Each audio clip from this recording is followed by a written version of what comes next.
The training camp recap brought to you law firm partner of Broncos country. So in a little bit, he's like my good friend Vic Lombardi said, he's never. Others were unhappy that people would have 10-minute mark. For the record, to the press conference. Are you dying to hear what he said? Plus, what's the amusing story of finishing a building, helicopters, and Sean Payton using curse words in relation to Walmart? Got your attention, don't I? I have Mike Sanford sort of here and sort of not here.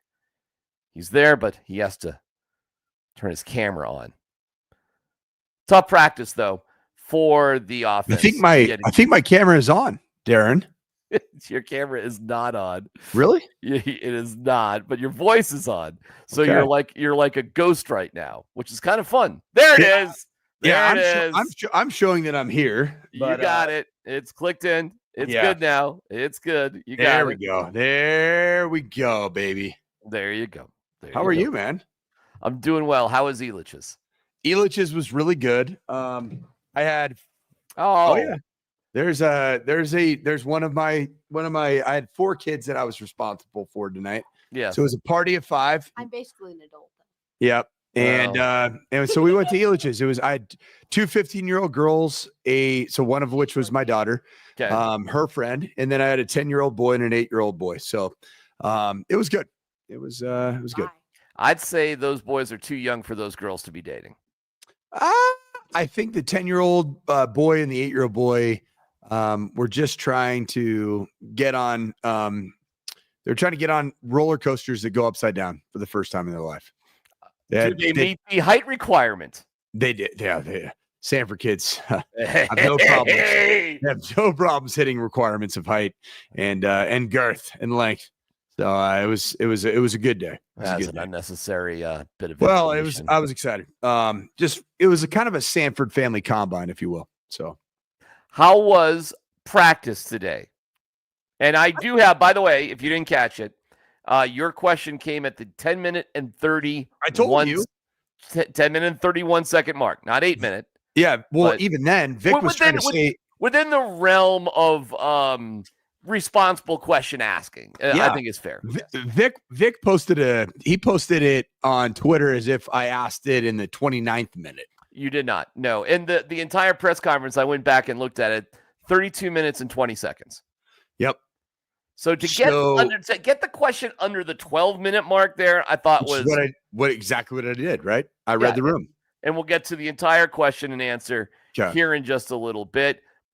Tell me how practice was, and then I have some supporting video and audio to probably sum up what happened. But go ahead. What were your impressions? Here's what I would say.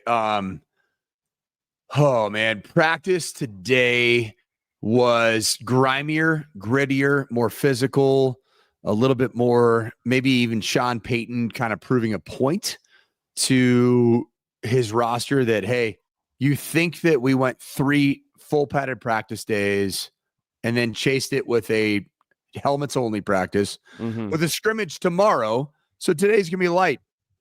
Not so fast, my friend. No, sir. Today was a long physical practice. And what I would tell you is that generally speaking, those have favored this defense. And today was no exception to that. Bo Nix threw his first interceptions of camp, correct? Correct. You know what's funny is I don't think Bo Nix was particularly bad today either. Okay. A lot of people want to try to say that, oh, he threw 3 picks, and some people have said like, oh, he threw 4. One interception was very real. It was Talanoa Hufanga on an RPO. It was a 3rd level RPO read where you're reading the safety if he's going to be involved in the run fit. Is he coming downhill to fit, either the zone or the duo run fit? And Talanoa Hufanga did indeed fit down into the box as a run fit player. And so Bo Nix was like, cool, I'm going to throw the RPO, the actual pass. After I put the ball in the belly of J.K. Dobbins, I'm going to throw it over his head. Talanoa Hufanga said, yeah, you can throw it over my head, but I'm going to go ahead and jump about 8 yards from you. And I'm going to intercept your laser. It was a laser beam. It was a Bo laser beam. It was a laser show. Well, we have Sean Payton talking about that moment. Give us the best safeties that are in the Hall of Fame. The traits are always instincts, and football smarts. Some are faster than others, but it's hard to be real effective at that position if you don't have those high football instincts. And certainly he brings that. And, you know, we made a comment in the offseason, there's certain players, the ball finds them, and he's one of those guys. So that play was sick. It was sick. Sick. Disturbing, disgusting, amazing, awful. If you're an offensive coach and you're coaching against it, dude, Hufanga was a great acquisition, man. Like, as good as PJ Locke and Brandon Jones and even Justin Simmons was 2 years ago, there hasn't been a safety with the type of impact, abilities to track the football and make big plays in this franchise. Oh man, for a while. And this is a better safety than Justin Simmons. Justin Simmons probably more established for the long haul, but I think Talanoa Hufanga, when healthy, think longer, maybe less violent, less established. Troy Polamalu, dude's a baller, man. He's that's fantastic. Baller. He is a really good player. What was that, early or mid, late in the practice? When did that? Mid, very similar to the way that my man, what's the guy? I can't even remember the guy's name. I'm trying to forget him because he's going to be terrible pro. Who's the quarterback for the Tennessee Titans? Cam what? Cam Ward. Cam Ward, yeah. So it was the mid part of practice, just like Cam Ward said, is the mid Tennessee Titans offensive unit. He did say that, yes. All right, so the rest of the... By the way, Cam Ward's going to be a terrible pro, just so you know. Why? Because he sucks. He's never won anything of consequence. He's a highlight reel player. He is going to be a problem. When I saw him, his own franchise. When I saw him lead his team, Miami, to a loss against my Syracuse Orange, when they needed the win desperately. Yep. It was one of the more unimpressive outings by somebody who was allegedly special. Yep. Stat patter, athletic, I didn't arm. get it. I actually watched quite a few Miami games, and I watched that, every snap of that one, and I was trying to figure out how this guy's better than Shadur Sanders. He's not. Cam Ward is a reckless football player. So that's my take. I can't wait for him to play against the Denver Broncos. It's gonna be a lot of fun, man. It should be an absolute. If you're excited about the guys in the orange and blue, and you see this defense, like right now, I'm watching Bo Nix, who's a very mature player, a very serious player with a bunch of very mature and serious surrounding cast. They can't get the length of their man parts right now in yardage against this defense. I can't wait to watch Cam Ward try to move the football. Yeah, I think at altitude, the Broncos offense is barely going to have to do anything against Tennessee in week 1. I think they're going to be excited though to see a defense that isn't their own. Well, it's going to be a lot of fun, man. Of course, and they're going to have fun probably out in San Fran. They're seeing on a daily basis, even with 3 inside linebackers that are out. It doesn't really matter, man. They are so freaking good. Here is Sean Payton talking about, and now 2 minute. Talk to me about the end of practice today with the 2-minute period, which I understand was a disaster for the offense. Man, I wouldn't call the 2-minute period a disaster for the offense. All right, talk to me. And the offensive unit that I really care about is the one that's going to be playing in NFL football games. Like the second unit, interception on the second play to Damari Mathis, cool. Like it's the second unit. Most of those players that are on that second unit are going to be backups or not even on this roster at all. Okay, that's just the reality of NFL training camp. The first unit moved the football. There was some good back and forth. I actually thought it was one of the highlights overall of the feel of practice. I thought Bo Nix started the series off right. He got I think the first down, or at least an 8 or 9 yard gain on the first play from scrimmage. You saw matriculation of the football. Jaleel McLaughlin had a really nice catch that moved the sticks. Things were trending in a good direction. And then there were a couple penalties. It was a couple penalties on both sides of the football. And frankly, I think there were enough penalties where there were either offsetting penalties with like a defensive pass interference that Bo Nix threw a pick on. And so anybody that's telling you right now that Bo Nix threw 3 or 4 interceptions, I'm just going to tell you at least 2 of those, probably 3 of those would have been waved off because of pass interferences on the defense. Okay. So he threw 1 real interception, and it was to Talanoa Hufanga, and it was returned for a touchdown, and it was a phenomenal play. And I would say it's a good thing for the Denver Broncos as a franchise because it showed how good the safety acquisition he made was in real time. The 2-minute drill was a win for the defense, but it wasn't quite as dominant as, frankly, a majority of the last 3 days of padded practice have been for the defense. There was actually proof of concept of this offense with Bo Nix moving the ball down the field. They didn't win the drill. Here's Sean talking about it. A1 on what's most important. You have your goal line offense and defense, and that cut up might be 12 plays or 14 plays on a year. But the significance of operating with a fixed amount of time on the clock, defending it and attacking it is extremely important. And, there's well over 200-300 different scenarios, timeouts, what you need. So we kind of go through all of those, and then analytically, that really impacts what we're thinking offensively and defensively. That situation, a minute 43, needing a touchdown, 1 timeout. At that moment, it's probably advantage defense on the 25.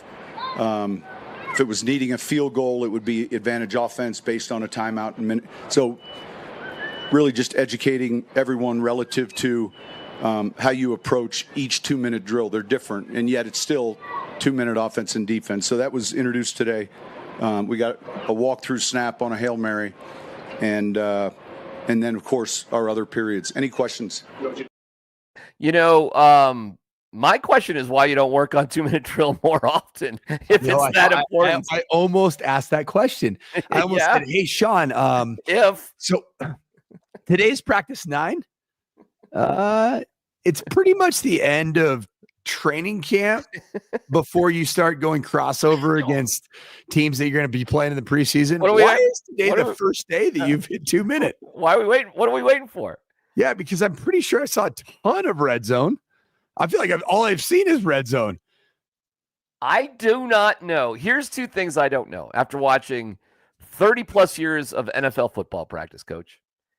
Because I agree, the before the half and 2 minutes before the end of the game. It's unbelievable how important it is. It's a big part of the equation. Mike, throughout my life, I go to a lot of hockey practices too. Right. Do you know how often they practice power play and penalty kill? Nowhere near enough, because it is frankly what makes the difference in winning and losing games. Hold on. Do you know how often they do it in hockey? How often they practice it? Rarely. Every practice. Okay, never mind.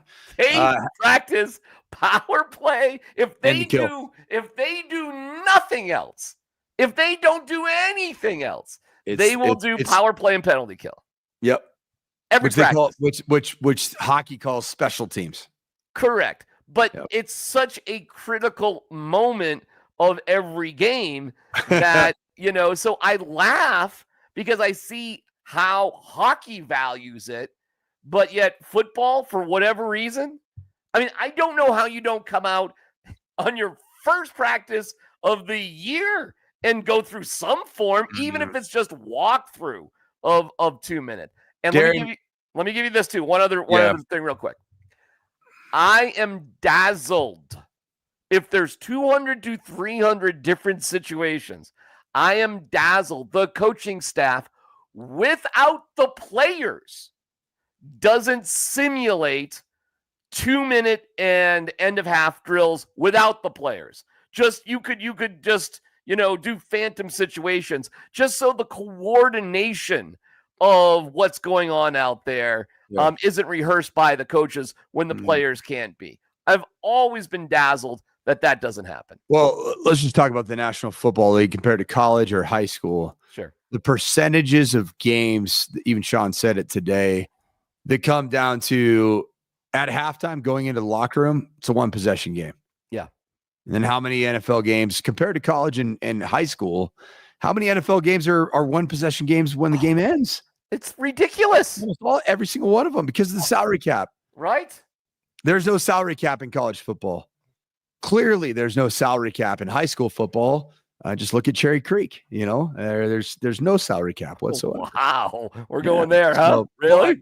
I'm just throwing it out there. But I'll let Coach Logan know that. Go ahead.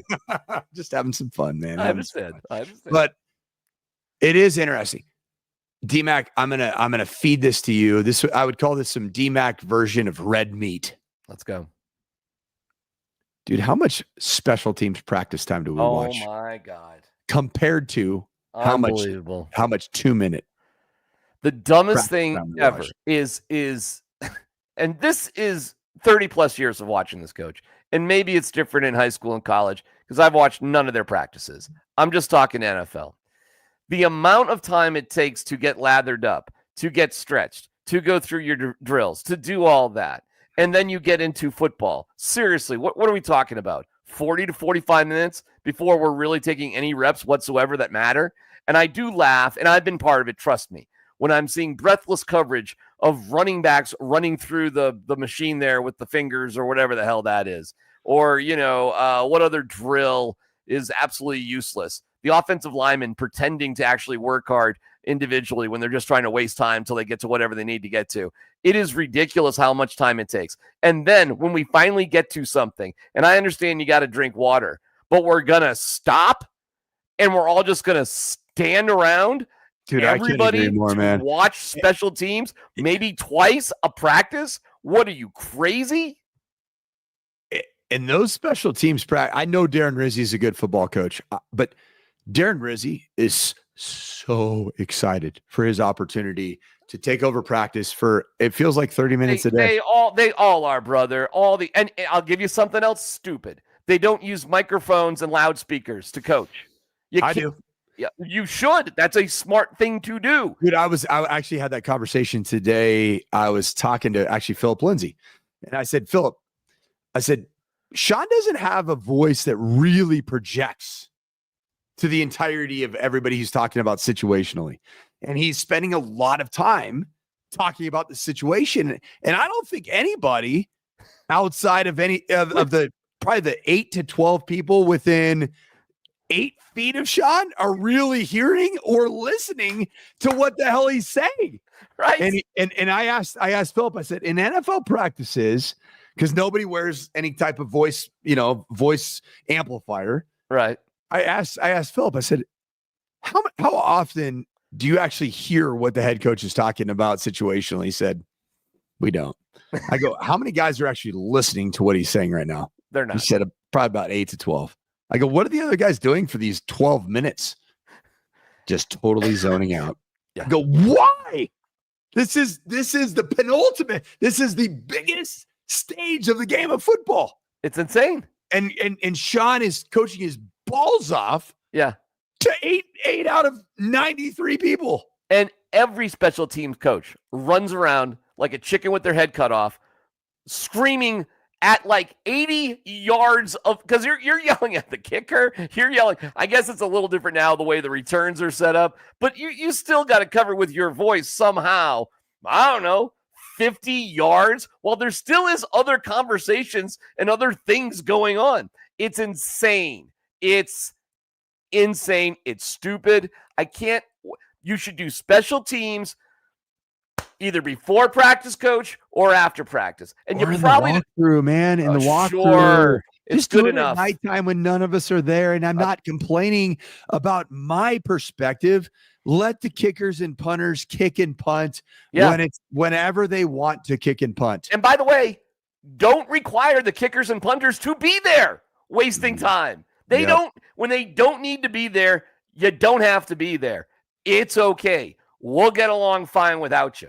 Anyways, you're right. Special teams with me, it's a trigger. I've been yelling about it for the longest time. Yeah, and I kind of fought City Hall on that because my football conditioned brain is always like special teams. The problem is, as a coach, even right now I'm dealing with it, is like I put a ton of emphasis in like the month of July on kickoff and kickoff return in high school. Yeah. And I'm waiting till August to really emphasize punt and punt return. And I'm sitting there like, how much time do I really want to invest in this? Well, it's like if we have a decent snapper, a decent punter. Yeah. Like as long as we have our operations set and the ball gets off. Yeah. And we don't get like punts blocked or field goals blocked. Yeah. But the problem is in special teams is it catches up to you when it catches up to you. Yeah. Well, listen, I don't know about high school. Like to me, high school is a whole different thing. The Broncos lived that this past year. And you know who it cost a couple people their jobs. It did. And then if you go back, this is what is also mind-boggling to me. You're a special teams coach. You only have a dozen or so plays to watch after every game. What was happening with the Broncos blocking scheme was pointed out by other teams, coach, and in an embarrassing fashion. And I understand that position gets blown up, but not really. I watched a lot of other games, and the amount that the guy was put on his ass, you could count on one hand. Was he pushed back a little bit? Sure, maybe, but it was an obvious weak spot. And the fact that the Broncos couldn't self-scout that themselves, and the fact that it was happening during that game, it was kind of like the bridge was about to collapse. It was inexcusable, frankly. And the good news, Darren, though, the really good news, is that you and I are now coworkers. Well, we're colleagues. Yes. Of last year's special teams coordinator, Ben Kotwika. Do you know that? You know that we have the same company signing our checks? I did not know that. What's he doing? He's the assistant special teams coordinator for the Kroenke-led Los Angeles Rams. He's also a KSC employee, just like me and you. I'll look him up in the directory. Hopefully Stan and even maybe Josh have seen that you need to be a little firmer in your left wing position. By the way, you can look up our directory for our coworkers, and yes, it says Nikola Jokic, basketball player. Okay, good. So we are coworkers of Nikola, even though Boogie Cousins says that Nikola's going to retire. Yeah, okay with Boogie Cousins. Yeah, it's not really worth your time. Let's get to your question and why you asked it, and then it's a couple minutes long, so it's worth it because it's you. Is it my question? It's a couple minutes long, or is it the response? No, but your question was the appropriate amount of time, and you got a little cut off. But Sean, little wordy. Did you notice when I got a little cut off by Sean? I actually amplified my voice, and I said, "Sean, I'm going to finish my question. I got it all. Don't cut me off." What was the nature? What was the motivation behind it? And then we'll hear the whole thing. Well, the joker position on the offensive side of the ball, and then I've been saying it for a while, the joker position on the defensive side of the ball. 2 acquisitions in the offseason. Evan Ingram clearly is somebody that Sean Payton deems to be the joker. We heard as much from Adam Troutman that he is the joker. I like the fact that Evan Ingram, when you line up with Evan Ingram as the only tight end on the field, that could be deemed from a defensive standpoint as 10 personnel, which means 1 running back and then the second digit of 10, 0, as in tight ends. But then for the Broncos, they can use some of his training, cross-training, and his skill set to line up with his hand in the ground and potentially run the football on a 2nd or 3rd and 1 in a 2-minute drill. So I asked Sean, I said, on both sides of the ball in the 2-minute drill, I saw additions from this offseason show up with versatility that changes who you are. Well, Sean, the Broncos didn't have that guy offensively a year ago. And they certainly didn't have that guy like they have now in Jahdae Barron and Jaquan McMillan to be able to play dime with 2 nickels on the field at the same time. Well, Coach Payton loves talking ball. And today, a lot of versatility. You can see Evan Ingram looks like an 11 personnel, but could be 10 personnel. And then on the other side of the ball, you have Jahdae Barron and Jaquan McMillan to be able to. Yeah, so it's let's start on defense. The hardest thing defensively is to have enough cover people. And then when you do, you can add them to obvious passing situations and then match up. If Surtain wanted to take Ingram, you have that flexibility. And so it's dime. It gives the defense a lot of different coverage people that can execute when it's an obvious pass situation. And then, offensively, the big thing offensively is you have your first group, but you have to be ready on deep throw. You got to be ready to kind of hockey substitute, new fresh group in.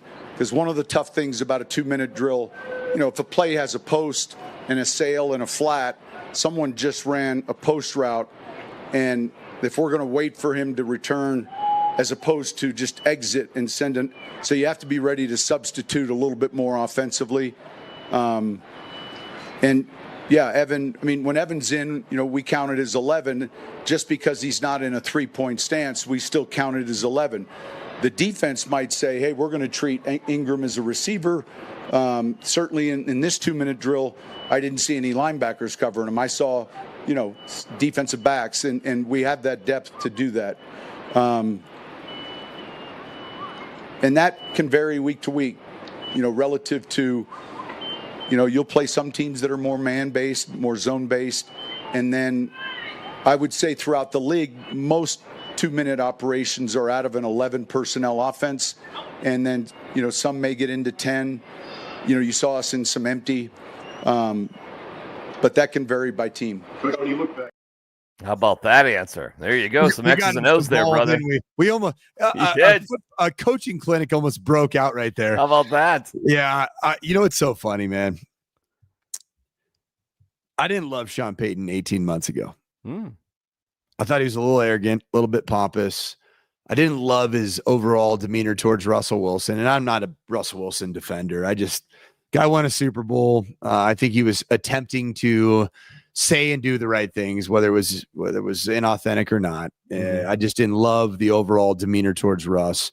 Sean Payton was 100% right in how he viewed Russ and what he ultimately did with Russ. I didn't always agree with the tactics of it because I'm the kind of coach that probably to a fault loves my players and doesn't love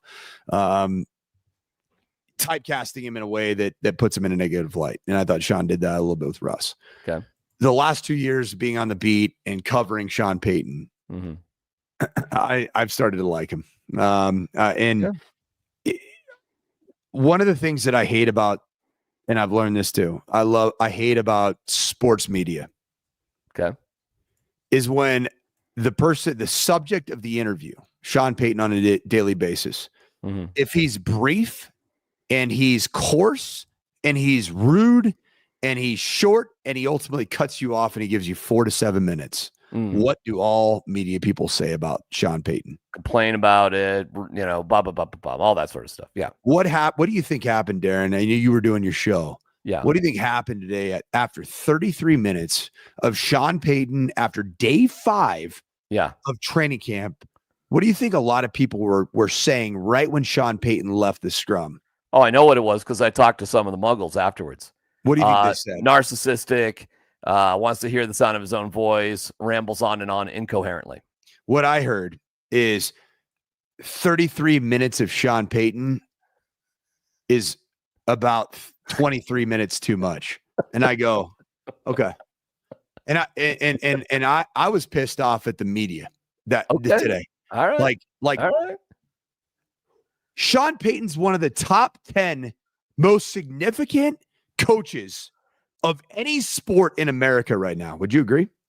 Wow. Give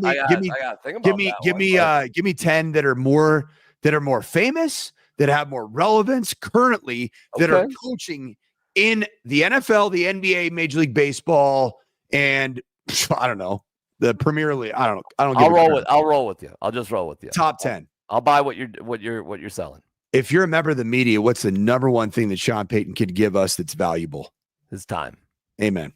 And what did he do today? He gave us a lot of time, and he was very reflective on things too. And we're bitching about it. Everybody was, because he gave us actual, transparent, thoughtful answers. I felt a little bit more heat towards Muggle on Muggle crime, to be quite honest with you, about extending the press conference with questions after a You know what, certain though? period of time. Being there today, Sean was game. Oh, for sure. There He was into it. And it's so funny because Patrick Smythe, I think, does a phenomenal job as the communication director for the Denver Broncos.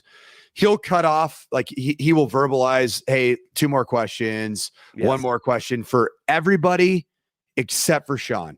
Now, he will do it for Sean if he senses that Sean Payton is temperamental in that moment, right? He'll protect his guy. Today, Patrick Smythe read the room. Mm-hmm. And he knew that Sean was willing to engage the media for however long. And I almost asked a question at the 33rd minute. If I would have done that, it might have been the end of any relationship I had with any type of media folk here. That would have been fantastic. But you know what I felt? Sean would have been more than okay with it. Yeah. And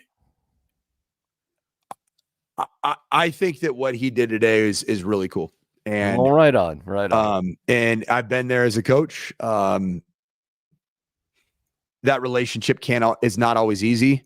Mm-hmm. I think a lot of us here in the local media say that Sean glazes the national narrative and spends a lot of time with the Rossinis and the Kay Adams and sure. You know what Sean did today? He spent a lot of time with a bunch of people that nobody nationally knows who the hell we are. Yeah. And we're bitching about it. Screw us. Well, I'm not bitching about it. No, I'm talking about the collective us that were there today. I'm laughing about it because I've heard the gripes from other people. Yeah. But again, most of the gripes were like, why the hell are you still asking this guy a question? But to defend what you're saying is the answer is, why are we asking him a question? Because he's allowing us to ask him a question. We'd be fools not to if he's in such a generous mood. And he set the rules of engagement today. Correct. And by the way, I was there when Patrick tried to, a couple of years ago, do a couple of questions. That went nowhere with Sean. Yeah. Sean was quick to say, no, I'm fine, or whatever, to the degree where, hey, the Broncos PR, when it comes to Sean, he's on his own. Is it Smythe or Smith? Smythe. Okay, it's spelled Smythe. I just wanted to double check. Patrick Smythe. Yeah. Okay, on to a couple of other things before we wrap things up here today. And we'll get to the Walmart story, which I think is kind of funny, and Sean Payton. But first, of course, legendarily this week. It's just Malcolm Roach. I mean, I sit next to him in the locker room. The guy doesn't shut up. He's talking crap to receivers. It's like, dude, like, you're a fat guy. Like, go worry about that. Leave me alone. But, no, we're always going back and forth. But with him, it's just a whole nother deal. Well, we had to have some response to that, right, Coach? I mean, we got to have something back. It was coming. It was due to happen. So here we go with Malcolm Roach. Y'all think I'm really worried about 19, bro? I see him every day. His locker right by mine. He talk y'all think I talk. He really talk more than me, but I ain't worried about Marvin. Because Marvin know he not about to cut that ball back across the middle. That's all I really have to say on that. And Marlon like a mosquito, bro. Like, he need to worry about that. I could lose this way. He can't change them looks. You feel what I'm saying? Like, so that's all I got to say about Marlon. Well, I mean, do you know how many OU guys do you know that you really like that much anyway? Not many. Not many at all. He might be I'd probably say him in trouble. Oh my guys. Nick my guy too, so they my teammates now, so. But that's probably the only few guys I probably get down with from OU. Now, if you missed that, that's a Texas-Oklahoma thing going on there, right? It's the old horns down. Yeah. Dude, OU blows right now.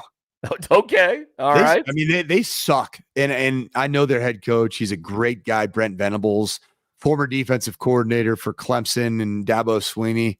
They stink.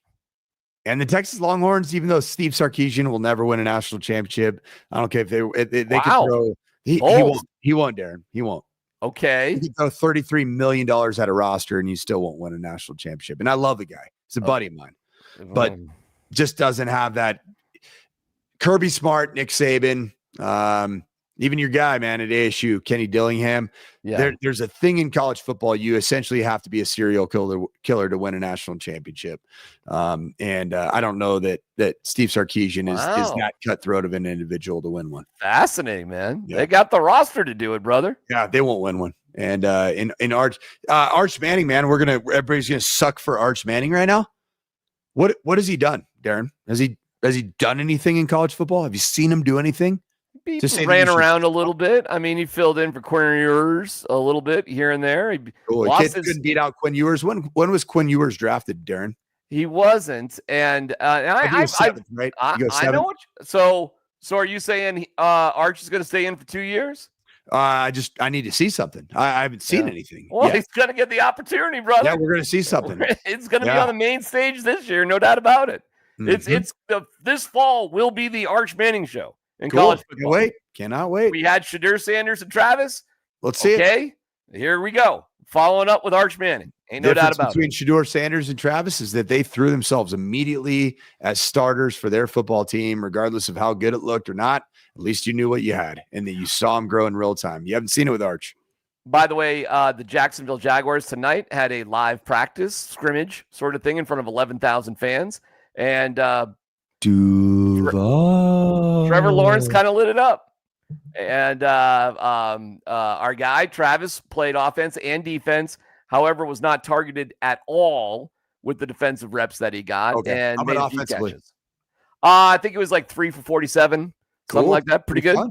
Yeah. It's pretty fun. Solid.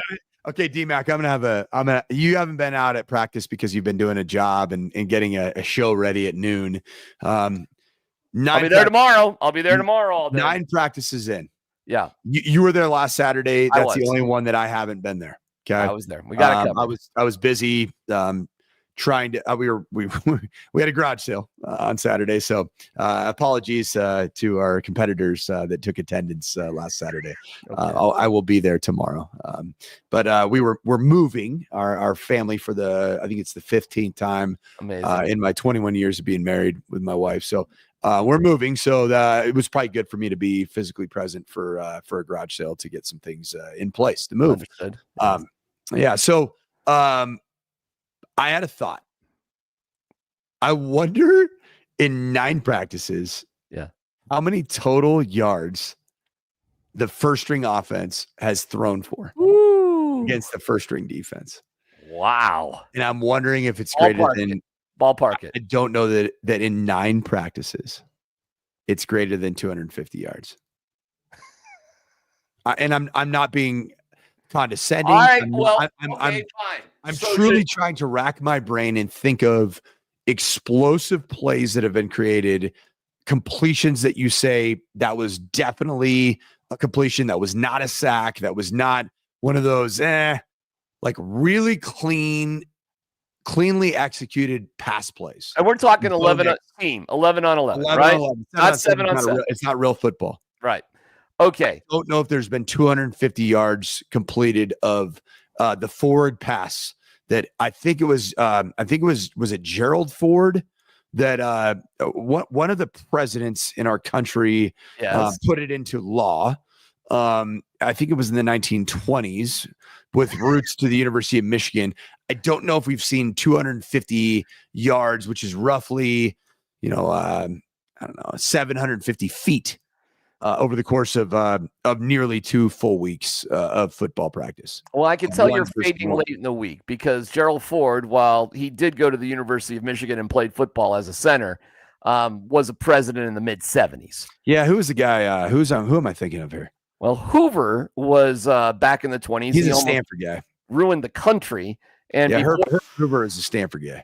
A little shaky on what was going on before Hoover, to be quite. Probably Warren Harding was in the mix, I would guess, but I might be off on that as well. My presidents probably don't go much further than Hoover, but I'm not bad up until Hoover. I can do a pretty good job from there.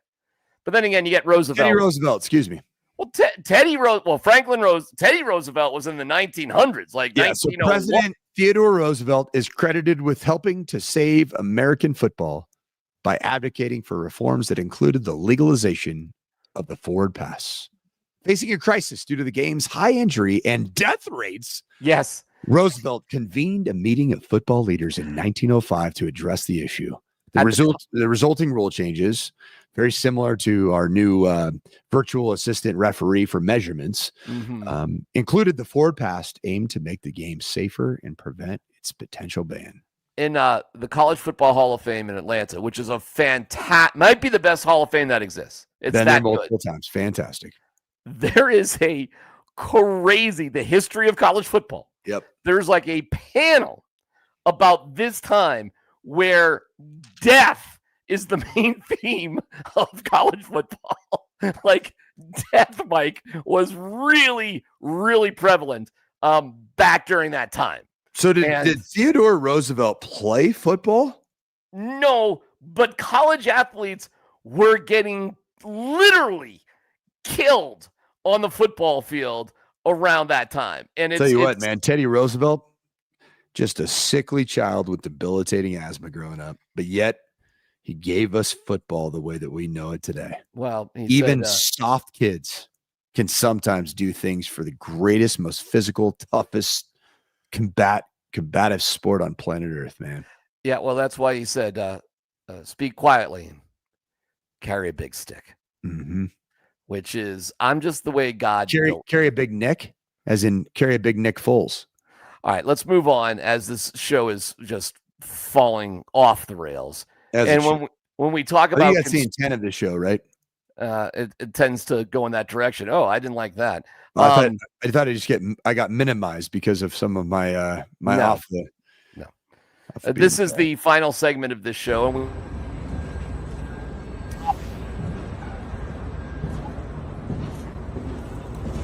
cranes, we got flag, we're putting shit up on the top of the building, and we're going to have a celebration. Now, Coach Sanford, did you know it was tradition in construction to celebrate this particular moment and sign the final thing that goes up there? Did you know that was a tradition in construction? I didn't know that at all until I was Sean-splained that is a tradition in construction. Sean made sure, in addition to telling us about the history of the analytics in football, also told us about the history of construction in the final piece that is added to any sort of building. And we got this anecdote today. And they've got, I don't know how many flights you have to climb to sit in the caboose, but Kerry and Greg decide they want to go to the top and then to the right walk out and get a picture taken. And she sent me the picture and I just said, no, thank you. And that was her grandfather, Sam Walton, used to fly those planes, Kerry next to him, and he'd buzz over a Walmart in Arkansas. And that meant that he was stopping to check on the store, and everyone in the store had to get their shit together. Like you had, I don't know how much time it is between when he lands the plane and when he arrives, but you were cleaning up aisles. And so they talked about when they heard a plane fly over a Walmart back then, like all shit broke loose, and they were, the boss was coming in to look at things. But it's pretty amazing what these guys do. And yeah, man, he kept talking, but you get the idea. Yeah, the humor, Sean Payton. You heard some laughter from the Muggles. Sure, he said shit. I was laughing pretty hard. Okay, because you've talked about Slim Shawnee, right? Yeah. What are the various personalities and faces of Sean Payton that you've defined? Well, Slim Shawnee. Slim Shawnee is, he does some things. If there's sarcastic Sean, there's the no, there's Salty angry Sean. But there is the huge Sean splaining where he just is like, well, this is a football, it has laces. What I loved about what I laughed I laughed like a little school child when he said the SH word twice today. Yes. Is that he was Sailor Sean today. Just cursing like a sailor, man. And I loved it, man. It was funny because I laughed, I audibly laughed, and it was a natural reaction. Yeah. And as Sean is working in the room, if you watch that clip, he locks eyes with me for the remainder of that story when I started laughing really hard after the first SH. He's like, oh, I said the SH word and somebody liked it. So I'm going to do it again. I'm going to drop a second SH bomb. I'm rolling. Don't cut me off. Don't give me the red light. I'm going here. You know, I got it down. So that play was sick. Yeah, he was sick. He got it going. Sailor Sean, man. Sailor Sean. Coach, we're brought to you by Ramos Law, medical doctor and attorney. I tell you about Ramos Law. You know, first of all, they're powering our training camp coverage. All of our coverage. And they're the official injury law partner of Broncos country. I got a choice for you right now. You can leave and we can be done. Do you know what's going on with the Rockies right now, Coach? Are you following what's happening? 13. Yeah. Sensatella, the Rockies gave up 9 runs in the first inning. It was 9 spanked to start out. Yeah, and Sensatella was responsible for 8 of them getting through a massive 2/3 of an inning. Thank God that the Monfort family listened to Darren McKee and got rid of Bud Black. Now Warren Schaefer is in position to just engineer incredibly spirited comebacks like we're seeing. Well, it's pretty remarkable. I mean, you could have some sort of bananas, situation here, Coach. Are we doing a watch along? If you want to, you don't have to. Age right now. Okay. I mean, you tell me, what do you think? I think there's people that just love the narrative of piling on, regardless, even if it's good or bad. Yeah, and that's why I'm not a fan of that, and that's why I don't root for our teams to lose, bro. Yeah. I don't need to be right on our teams losing. For the last about 5 weeks, I thought there's a 0% chance that the Rockies are gonna eclipse the loss total of the White Sox from last year, or the Cleveland Spiders. I didn't think there was any chance, and it's not going to happen. It's DMac. It is not going to happen. This one right here is this is their 29th win, so they got to win 13 more games. Is it 12 more? I mean, there's a lot. There's a good amount of DMac. It's August 1st. I know. There's so much left to be played. There's 2+ months remaining of baseball, and the Rockies, the way they're playing right now, you don't think they're going to win 13 games? I do think they're going to win 13 games. They're going to play 20 plus, to be honest. The problem is they'll have a night like actually they won't have a night like tonight because they haven't had a night like tonight only one time in their history. So this was unbelievable.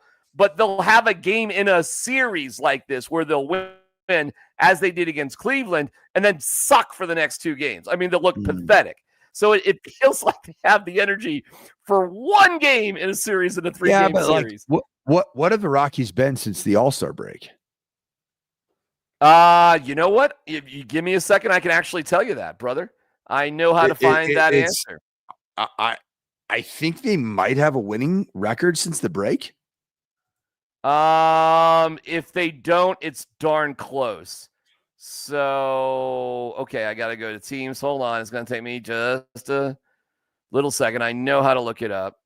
And we're going to go schedule. And because they divided, believe it or not, in first and second halves. So in the second half of the season, they are 7-5. Let me have some patience. 2-2, 2-2, 5-2, 5-4, 6-4. Oh shoot, I got lost there a little bit. Sorry. Did you already add it up? 1, 2, 3, 4, 5, 6, 7 wins. 1, 2, 3, 4, 5, 6 losses. 7-6 with this win. 7-6 since the break.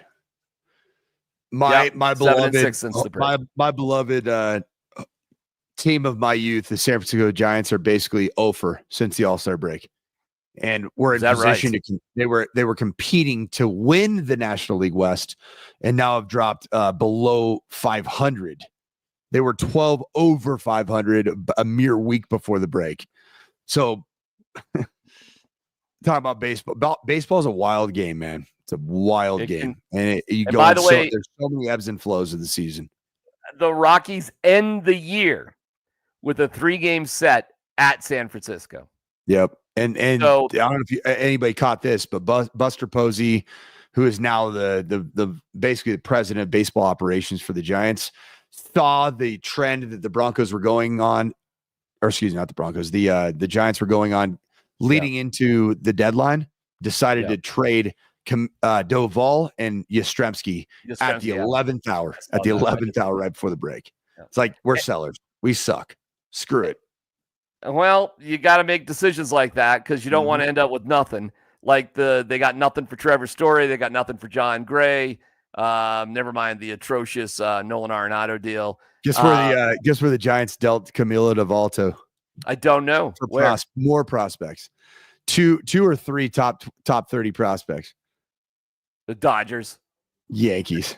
Just like the Rockies did. All right. The Yankees are like, we got so many damn prospects. We're just going to deal all of our top 30 prospects. We don't care. Well, this was a unique show tonight. We appreciate you. If you're watching, like and subscribe. Who knew that would time out and it would be like that? Seriously, that was bananas. That was crazy that happened.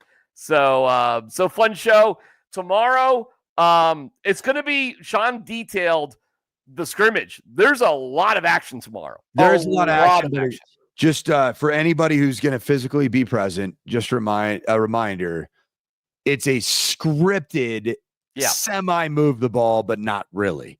So if you get pissed off because you're like, that was an 18-yard gain. Why is it 2nd and 4? It's like 6 plays. Yeah, it's like 6 plays. So I remember this. I remember this Saturday last year very well, and it was my turning point with Bo Nix saying, I haven't seen really anything through 9 days of practice to tell me beyond a shadow of a doubt that guy's your franchise quarterback. And then it was that fateful Saturday that I said, yeah, he's pretty good. He's pretty good. DMac, as much as it pains me to say, he might be on the track of being right. Bo Nix is actually your franchise quarterback.